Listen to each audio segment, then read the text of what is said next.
விடிமுழக்கம் YouTube channel நண்பர்கள் அனைவருக்கும் வணக்கம். இன்றைய நாளில் உங்களோடு சந்திப்பதிலே பெருமகிழ்ச்சி. இன்று ஞாயிற்றுக்கிழமை 5ஆம் நாள் ஜூலை மாதம் 2026ஆம் ஆண்டு. இன்றைய நாளும் தமிழர்கள் வாழ்விலே மறக்க முடியாத ஒரு நாளாக காணப்படுகிறது. உண்மையில் நாளைய தலைமுறைகளுக்கு சொல்ல வேண்டிய ஒரு வரலாறாக இன்றைய நாள் காணப்படுகிறது. அதாவது புராணங்களை தோற்றுப்போன எங்கள் புனிதர்களுடைய வரலாறாக இன்றைய நாள் காணப்படுகிறது. ஒரு தேசத்தின் வரலாறு எப்போதும் வெற்றி ஏடுகளில் எழுதப்படுவதில்லை. அது தன் பிள்ளைகளின் தியாகங்களினாலும் அர்ப்பணிப்புகளாலும் செதுக்கப்படுகிறது. உலக வரலாற்றிலேயே எத்தனையோ போராட்டங்கள், எத்தனையோ தியாகங்கள் நிகழ்ந்திருக்கின்றது. ஆனால் தன் மண்ணின் விடுதலைக்காக, தன் மக்களின் விடியலுக்காக தன் உயிரையே கொடையாக கொடுத்த தியாகத்தின் புதல்வர்கள் வாழ்ந்த காலம் நம் காலம்தான் என்று சொல்ல வேண்டும். அழிக்க முடியாத வரலாறாக, மறக்க முடியாத தியாகங்களாக எங்கள் மண்ணிலே நடந்த அந்த நாட்கள், அது ஆரம்பித்து வைக்கப்பட்ட இன்றைய நாள் ஜூலை 5ஆம் நாள். அந்த புனிதர்களை நெஞ்சில் நிறுத்தி இன்றைய செய்திகளோடு நாங்கள் இணைந்து கொள்ளலாம்.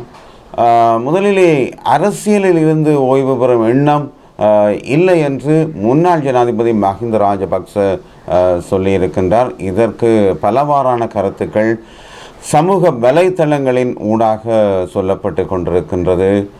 கடந்த காலங்களில் நடந்த பொருளாதார அழிப்புகள், நாடு ஏன் குட்டிச்சுவரானது என்றெல்லாம் பல்வேறான கருத்துக்களை சமூக ஊடகங்களில் ஊடாக பலரும் பகிர்ந்து கொண்டிருக்கின்றார்கள். முன்னாள் ஜனாதிபதி மஹிந்த ராஜபக்ச தமக்கு அரசியலில் இருந்து ஓய்வு பெறும் எண்ணம் இல்லை என்றுதான் அவர் சொல்லியிருக்கின்றார். முன்னாள் ஜனாதிபதி மஹிந்த ராஜபக்ச நேற்று கண்டியில் உள்ள ஸ்ரீ தலதா மாளிகைக்கு புனித பல் எச்சத்திற்கு அச்சலி செலுத்த வந்த போதுதான் இந்த அறிக்கையை வெளியிட்டிருக்கின்றார். மேலும் தனது கருத்துக்களை தெரிவித்த முன்னாள் ஜனாதிபதி தான் இந்த நாட்டிற்கு ஆற்றிய சேவை போதுமானது இல்லை என்று உணர்வதாக அவர் கூறியிருக்கின்றார். அடுத்த ஜனாதிபதி தேர்தலில் மக்கள் விரும்பும் ஒரு தலைவர் மூலம் நாட்டுக்கு சேவை செய்ய காத்திருப்பதாகவும் அவர் தெரிவித்திருக்கின்றார். நாமல் ராஜபக்சவை மக்கள் விரும்பும் நிலை வந்தால் அவரையே அந்த தேர்தலில் களமிறக்குவதாகவும் அவர் கூறியுள்ளார். அதாவது அவரே ஒரு சந்தேகத்துடன் அந்த விடயத்தை சொல்லியிருக்கின்றார். நாமல் ராஜபக்ச அவர்களை மக்கள் விரும்பும் நிலை வந்தால் அவரையே அந்த தேர்தலில் களமிறக்குவதாக அவர் தெரிவித்திருக்கின்றார். உண்மையில் அவருக்கே ஒரு சங்கடமான நிலை இருக்கிறது. நாமல் ராஜபக்சவை இந்த தேர்தல் களத்தில் இறக்கினால் மக்கள் அவருக்கு வாக்களிப்பார்களா, அவரை ஜனாதிபதியாக கொண்டு வருவதற்கு முற்படுவார்களா என்ற சந்தேகத்துடனேயே அவர் இந்த விடயத்தை சொல்லியிருக்கின்றார். எல்லோருக்கும் தெரிந்த விடயம்தான். அவரது சகோதரர் கோடபாய ராஜபக்ச ஜனாதிபதியாகி குறிப்பிட்ட காலத்திலேயே அவரது ஆட்சி கவிழ்க்கப்பட்டு இந்த நாட்டை விட்டு அவர் வெளியேறி மீண்டும் இங்கு வந்திருந்தார். அவரின் காலத்திலே ஆட்சி கவிழ்க்கப்பட்டு மக்கள் சொல்லனா துயரங்களை எல்லாம் அனுபவித்திருந்தார்கள்.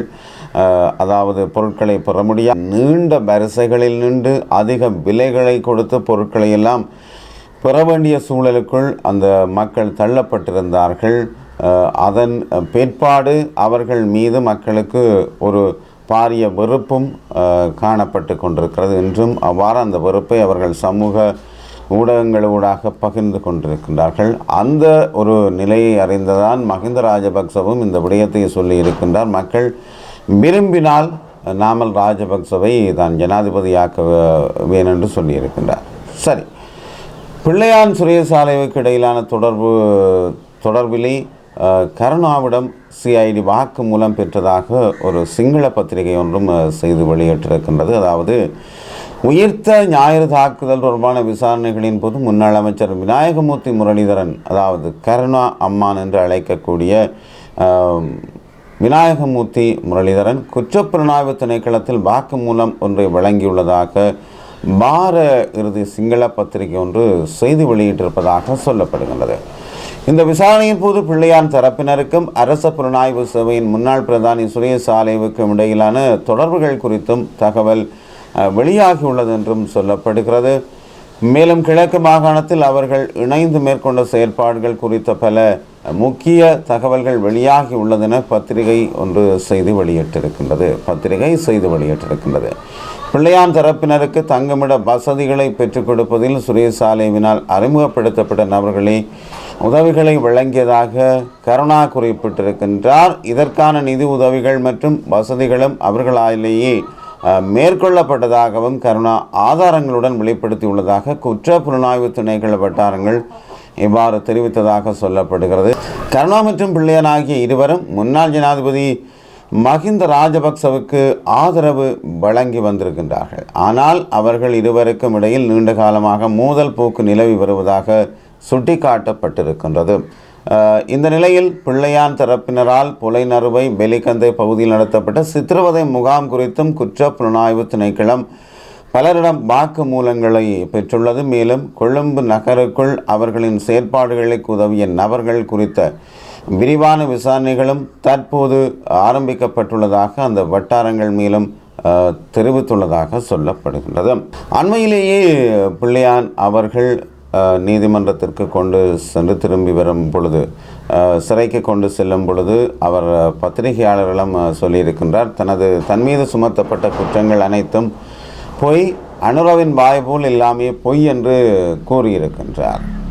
உண்மையில் அந்த விடயத்திற்கு தற்பொழுது அரசாங்க அமைச்சர் ஒருவர் கூறியிருந்த விடயம் என்னவென்றால், இந்த விடயத்திலே சம்பந்தப்பட்ட எவரும் தப்ப முடியாது, தண்டனையை அனுபவித்தே ஆக வேண்டும் என்று பிள்ளையானுக்கு பதிலடியாக அவர் சொல்லியிருந்தார். அதே நேரத்திலே அவர் ஒரு விடயத்தை ஒரு சொல்லை பயன்படுத்தியிருந்தார். அதாவது என்னவென்றால், எங்களுடன் இருக்கும் பொழுது இந்த இவ்வாறான சம்பவங்கள், கொலைகள் போன்ற சம்பவங்களை செய்துவிட்டு இப்பொழுது எல்லாமே பொய் என்று சொல்வது ஏற்றுக்கொள்ள முடியாத விடயம். அதாவது எங்களுடன் என்கின்ற பொழுது முற்றுமுழுதாக அவர்கள் அரசை அந்த அமைச்சர் குறிப்பிட்டிருக்கின்றார். அது தாங்கள் அல்ல, வேறு அரசல்ல, இன்னொரு அரசல்ல, அந்த நாட்டினுடைய அரசுகளோடு இவர்கள் இணைந்து செய்த வேலைகளால் தான் அவர்களுக்கு இந்த நிலை. ஆகவே அவர் சொன்ன விடயம் எங்களோடு இருக்கும் பொழுதுதான் அவர்கள் இந்த விடயத்தை செயற்படுத்தி இருக்கின்றார்கள் என்று அவர் திட்ட தெளிவாக சொல்லியிருக்கின்றார். உண்மையும் அதுதான். துபாயிலிருந்து நாடு கடத்தப்பட்டவரின் வாக்கு மூலம் மீட்கப்பட்ட ஆயுதங்கள் கொழும்பு மோதுரை பகுதியில் இருந்து உள்நாட்டில் தயாரிக்கப்பட்ட 256 ரக துப்பாக்கிகளை காவல்துறையினர் மீட்டிருக்கின்றார்கள். போதைப் பொருள் குற்றச்சாட்டில் தற்போது காவலில் உள்ள மோதர சந்திர என்ற சந்தேக நபரிடமிருந்து பெறப்பட்ட தகவலின் அடிப்படையிலேயே இந்த சோதனை நடத்தப்பட்டதாக காவல்துறையினர் தெரிவித்திருக்கின்றார்கள். இந்த சந்தேக நபர் சமீபத்தில் துபாயிலிருந்து இலங்கைக்கு நாடு கடத்தப்பட்டதாக சொல்லப்பட்டிருக்கிறது. இந்த நிலையில் சந்தேக நபரின் வாக்குமூலத்தின் அடிப்படையில் மீட்கப்பட்ட 2 துப்பாக்கிகளும் இயங்கும் நிலையில் உள்ளதாகவும் தெரிவிக்கப்பட்டிருக்கிறது. காவல்துறை கூற்றுப்படி மேற்படி சந்தேக நபர் சிவப்பு அறிவிப்பு வழங்கப்பட்டு தற்போது துபாயில் தலைமுறைவாக உள்ள மோதிர நிபுண என்பவரின் சகோதரர் என்றும் தெரிவிக்கப்பட்டிருக்கின்றது. இலங்கையின் புதிய பயங்கரவாத எதிர்ப்பு சட்டமூலத்திற்கு ஐநா எதிர்ப்பை வெளியிட்டிருக்கின்றது. இலங்கை அரசாங்கத்தினால் முன்மொழியப்பட்ட அரசினை பயங்கரவாதத்திலிருந்து பாதுகாக்கும் சட்டம் மூலம் தற்போதைய பயங்கரவாத தடை சட்டத்தில் காணப்பட்ட குறைபாடுகளை நீக்குவதற்கு பதிலாக அவற்றை மேலும் விரிவுபடுத்துவதுடன் புதிய அபாயங்களையும் தோற்றுவிப்பதாக சுட்டிக்காட்டப்பட்டிருக்கின்றது. ஐக்கிய நாடுகள் மனித உரிமைகள் உயர்ஸ்தானிகர் அலுவலகம் இதனை தெரிவித்திருக்கின்றது. இது தொடர்பாக இலங்கை அரசாங்கத்திற்கு அனுப்பியுள்ள கருத்து படிவத்தில் இந்த வரைவில் உள்ள தெளிவற்ற மற்றும் பரந்த வரையறைகள் காரணமாக அளவுக்கு அதிகமான குற்றமயமாக்கல் ஏற்படும் என ஐநா சுட்டி காட்டியிருக்கின்றது. அத்தோடு கருத்து சுதந்திரம், ஒன்று கூடுதல் மற்றும் ஊடக சுதந்திரம் போன்ற அடிப்படை உரிமைகள் ஒடுக்கப்பட்டு பொதுவெளி பெருகிய முறையில் கட்டுப்படுத்தப்படும் என்றும் அது எச்சரித்திருக்கின்றது. பரந்தளவிலான நிறைவேற்று அதிகாரங்கள், முறையான நீதித்துறை, மேற்பார்வையின்றி தன்னிச்சையான கைது மற்றும் நீண்டகால தடுப்பு காவல், சித்திரவதைகளுக்கு உள்ளாகும் அபாயம் மற்றும் போதிய நியாயமான விசாரணை பாதுகாப்புகள் இல்லாமை ஆகிய விவகாரங்கள் குறித்தும் ஐநா மனித உரிமைகள் அலுவலகம் தனது கடுமையான கவலைகளை எழுப்பியிருக்கின்றது. காவல்துறையினரின் காவலில் இருக்கும்போது வழங்கப்படும் வாக்குமூலங்களை நீதிமன்றத்தில் ஆதாரமாக ஏற்கும் விதி நீக்கப்பட்டமை போன்ற சில சாதகமான மாற்றங்கள் இந்த புதிய வரைவில் சேர்க்கப்பட்டிருந்தாலும் சர்வதேச மனித உரிமை சட்டங்கள் மற்றும் உள்நாட்டு அரசியலமைப்பு உத்தரவாதங்களுக்கு முரணான பல விதிகள் இன்னும் இதில் நீடிப்பதாகவும் அது சுட்டி காட்டியிருக்கின்றது. இதனால் பழைய பயங்கரவாத தடை சட்டத்தின் கீழ் அரங்கேறிய கடுமையான மனித உரிமை மீறல்கள் மீண்டும் தொடர்வதற்கான அபாயம் உள்ளதாக ஐக்கிய நாடுகள் மனித உரிமைகள் உயர்ஸ்தானிகர் அலுவலகம் குறிப்பிட்டிருக்கிறது. எனவே சர்வதேச சட்ட கோட்பாடுகளான சட்டபூர்வ தன்மை அவசியம் மற்றும் விகிதாசாரத்தன்மை ஆகியவற்றுக்கு இணங்குவதை உறுதி செய்யும் வகையில் இந்த தற்போதைய வரைவை கணிசமாக மாற்றி அமைக்குமாறு அரசாங்கத்திடம் வலியுறுத்தப்பட்டிருக்கின்றது. அத்துடன் சிவில் சமூகம் மற்றும் ஏனைய பங்குதாரர்களுடன் உண்மையான ஆலோசனை செயல்முறைகளில் ஈடுபடுமாறும் புதிய சட்டம் நிறைவேற்றப்படும் வரை தற்போதைய பயங்கரவாத தடை சட்டத்தை பயன்படுத்துவதை உடனடியாக தற்காலிகமாக நிறுத்தி வைக்குமாறும் ஐநா மனித உரிமைகள் உயர்ஸ்தான கோரிக்கை விடுத்திருக்கிறது. எவ்வாறாயினும் பல்வேறு தரப்பினராலும் எழுப்பப்பட்ட கவலைகளுக்கு இணங்க அரசினை பயங்கரவாதத்திலிருந்து பாதுகாக்கும் சட்டமூலத்தை அரசாங்கம் தற்போது மறுவரைவு செய்து வருகின்றமையும் ஒரு குறிப்பிட்ட விடயமாக சொல்லப்படுகின்றது. நாட்டை உலுக்கிய இரட்டை கொலை தொடர்பிலே வெளிநாட்டில் பதுங்கியிருந்த முக்கிய சந்தேக நபர் ஒருவர் கைது செய்யப்பட்டிருக்கின்றார். அதாவது அக்ரோகொட பகுதியில் சட்டத்தரணி மற்றும் அவரது மனைவி கொடூரமாக சுட்டுக் கொல்லப்பட்ட சம்பவம் தொடர்பாக போலீசாரால் தேடப்பட்டு வந்த முக்கிய சந்தேக நபர் மாலைதீவில் கைது செய்யப்பட்டிருக்கின்றார். வெளிநாட்டில் பதுங்கியிருந்த குறித்த சந்தேக நபர் நேற்று பிற்பகல் கட்டுநாயக்க சர்வதேச விமான நிலையம் வழியாக சிறப்பு பாதுகாப்புடன் இலங்கைக்கு அழைத்து வரப்பட்டிருக்கின்றார். இந்த இரட்டை கொலையை நிகழ்த்தியவர்களுக்கு தேவையான போக்குவரத்து வசதிகளை வழங்கி குற்றத்திற்கு நேரடியாக உதவியதாகவும் உடந்தையாக இருந்ததாகவும் இந்த நபர் மீது கடுமையான குற்றச்சாட்டுகள் சுமத்தப்பட்டிருக்கின்றன.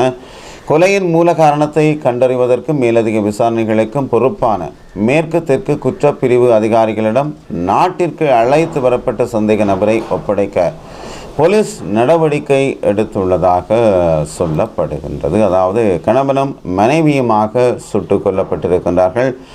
அவர்கள் சுடப்பட்ட நேரம் ஒரு நாட்டின் உலுக்கிய ஒரு கொலை சம்பவமாக அன்றைய தினம் இருந்தது.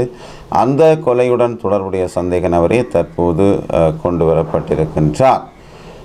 தமிழக தலைவர்களுடனான சந்திப்பு தொடர்பிலே டக்ளஸ் தேவானந்தா ஒரு செய்தியை வெளியிட்டிருக்கின்றார். அதாவது தமிழக தலைவர்களுடனான சந்திப்பு சுயலாப அரசியலின் வெளிப்பாடு என்று அவர் விமர்சித்திருக்கின்றார்.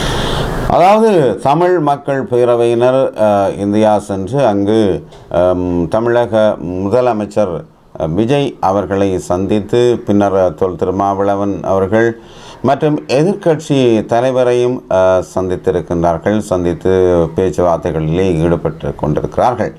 அந்த செய்திக்குத்தான் டக்ளஸ் தேவானந்தா அவர்கள் ஒரு செய்தியை வெளியிட்டிருக்கின்றார். அதை கடுமையாக விமர்சித்திருக்கிறார் டக்ளஸ். தமிழக தலைவர்களுடனான சந்திப்பு சுயலாப அரசியலின் வெளிப்பாடு என்று சொல்லியிருக்கின்றார். தென்னிலங்கையில் ஆட்சிக்கு வருகின்ற யாருமே தங்க தாம்பாள தட்டில் வைத்து தமிழ் மக்களுக்கான அரசியல் தீர்வை தரமாட்டார்கள் என்றும் அவர் சொல்லியிருக்கின்றார். அதாவது எமது அரசியல் உரிமைகளை வென்றெடுப்பதற்கான சூழலை நாமே உருவாக்க வேண்டும் என்றும் அவர் சொல்லியிருக்கிறார். இவ்வாறு ஈழமக்கள் ஜனநாயக கட்சியின் நல்லூர் பிரதேச முக்கியஸ்தர்கள் மற்றும் செயற்பாட்டாளர்களுடன் நேற்று நடைபெற்ற கூட்டத்திலே தான் அவர் இந்த விடயத்தை சொல்லியிருக்கின்றார்.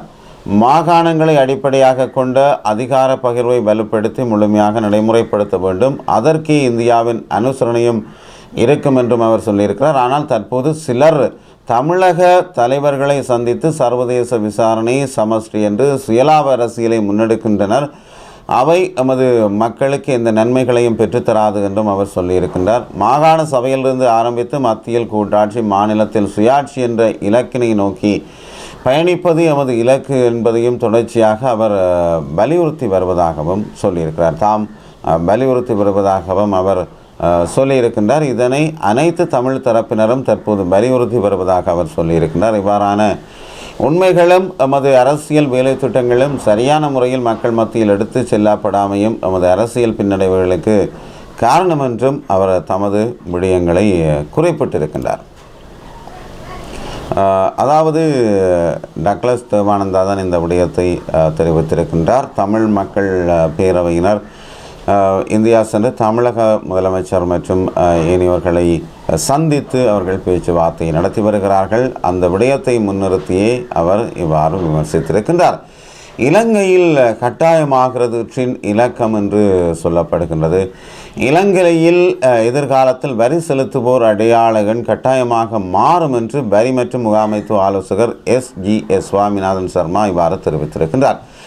ஊடகம் ஒன்றுக்கு கருத்துரைக்கும் போதுதான் அவர் இந்த விடயத்தை குறிப்பிட்டிருக்கிறார். நாட்டில் வாழும் 18 வயதுக்கு மேற்பட்ட அனைவரும் தங்கள் வசிக்கும் பிரதேசத்தில் உள்ள உள்நாட்டு இறைவரி திணைக்கள அலுவலகத்தில் தங்களுக்கான டின் இலக்கத்தை பெற்றுக்கொள்ள முடியும் என்று அவர் சொல்லியிருக்கிறார். அவ்வாறு இல்லாவிடில் அரசு சேவை வழங்கும் நிறுவனங்கள் மற்றும் வங்கிகள் ஊடாகவும் இதனை பெற்றுக்கொள்வதற்கான வசதிகள் செய்யப்பட்டுள்ளன என்றும் அவர் சொல்லியிருக்கின்றார். அத்துடன் எதிர்காலத்தில் வேலை வாய்ப்புகளை பெற்றுக்கொள்வதற்கும் ஏனைய அத்தியாவசிய தேவைகளுக்கும் தேசிய அடையாள அட்டையை விடவும் இந்த டின் இலக்கத்திற்கே அதிக முக்கியத்துவம் கொடுக்கப்படும் என்றும் அவர் குறிப்பிட்டிருக்கின்றார்.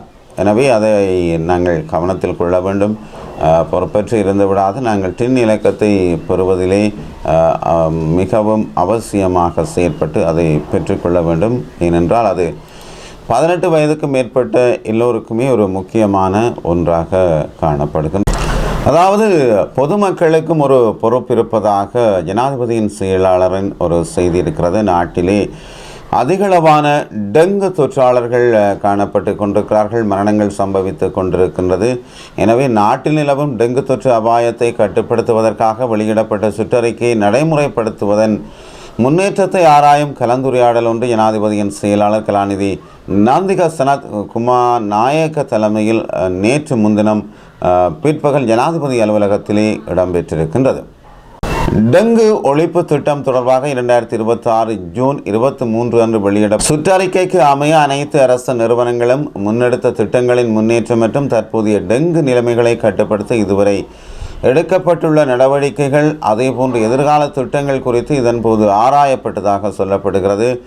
அதி அபாய வலயங்கள் டெங்கு நோய் பரவுவதை தடுப்பதற்காக அனைத்து அரசு நிறுவனங்களும் ஒன்றிணைந்து எடுக்கக்கூடிய நிலையான தீர்வுகள் குறித்தும் அதி அபாய பகுதிகளில் புகையடிக்கும் நடவடிக்கைகளை மேலும் அதிகரிப்பது குறித்தும் இதன்போது கலந்துரையாடப்பட்டதாக சொல்லியிருக்கின்றார். எனவே ஒரு நீண்ட அறிக்கையாக அந்த செய்தி இருக்கின்றது.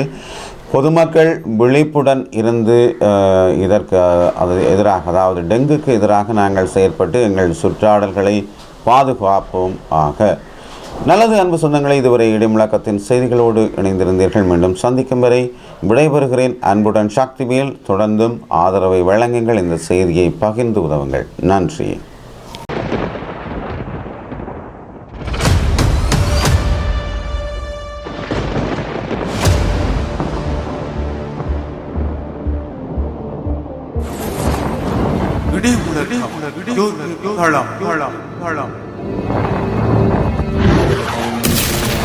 உண்மைகள் உறங்காதிருக்க உழைப்போம்.